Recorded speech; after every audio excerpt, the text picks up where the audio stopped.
Mirë, sa i takon seancës plenare, kam në një lidhje të drejt për drejt gazetarin Ardit Hoxha. Ardit, të përshëndes, mund të na thuar se cilat kanë qenë zhvillimet kryesore sot në parlament? Po vion me normalitet në fakt seanca plenare në si tashme futur në orën e 6 të diskutimeve të saj pas gati 2 orëve të para në cilat diskutimet dhe debatet më shumë u përqendruan për çështje që ishin jashtë rendit të ditës, ndërkohë që tashmë deputetët së bashku me anëtarët e kabinetit janë duke diskutuar rreth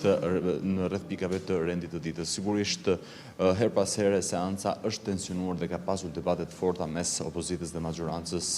në momentet kur deputet caktuar të opozitës, si Partisë Demokratike, por edhe të partive të tjera, Partisë Mundësia, në këtë rast 2 deputet e saj, Agron Shea dhe Erald Kapri, të cilat kanë kërkuar që në parlament të flitet për shqetësimet reale dhe problematikat reale që shqetësojnë qytetarët dhe një nga temat sipas tyre që do duhet të trajtohet në kuvend në këtë seancë plenare është çështja e zonjës Balluku, sipas cilëve ajo do duhet vinte në parlament të jepte llogari. Kjo në fakt përveç momentit parë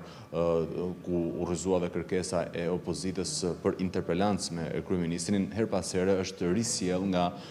deputetët, ndërkohë që më tej ka pasur diskutime rreth pikave të rendit të ditës ku sikur se e theksova, nuk kanë munguar momentet e shkëndijave të tensionit mes opozitës dhe me maxhorancës, me deputetët e opozitës, në fakt që her pas here janë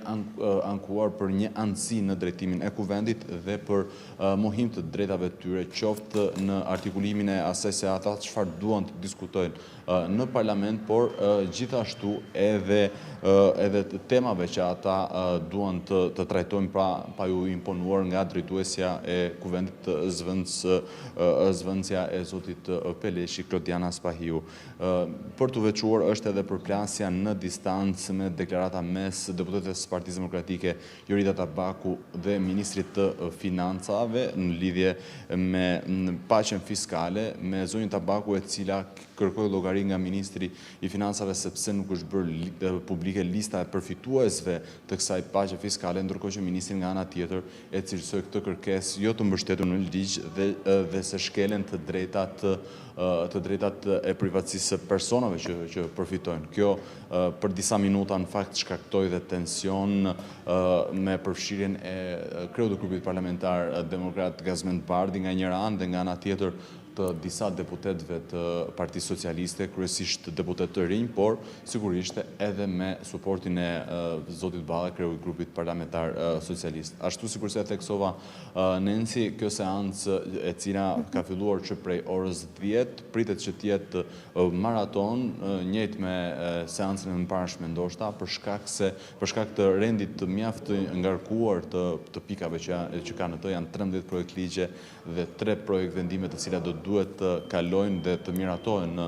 seancën e sotme, kështu që gjaset janë që seanca plenare gjithmonë nëse nuk do të ketë tërheqje nga lista e folësve të cilët kanë vendosur emrin e tyre për të diskutuar për çështjet që janë në rendin e ditës, mund të shkojë deri rreth mesnatës. Por sigurisht do të mbetet për të parë me interes edhe procesi votimit në fund, nëse ashtu siç ka bërë në fakt në seancat e mëparshme, Partia Socialiste i ka ruajtur të gjitha votat e saj në parlament, ndërkohë që nga ana e opozitës her pas here në votim jo të gjithë deputetët opozitar janë paraqitur dhe kanë shprehur vullnetin e tyre qoftë me vot pro apo qoftë edhe me vot kundër. Po Nensi. E qartë Ardit, të falenderoj për këtë lidhje dhe për gjitha informacionet që përcollet tek ne.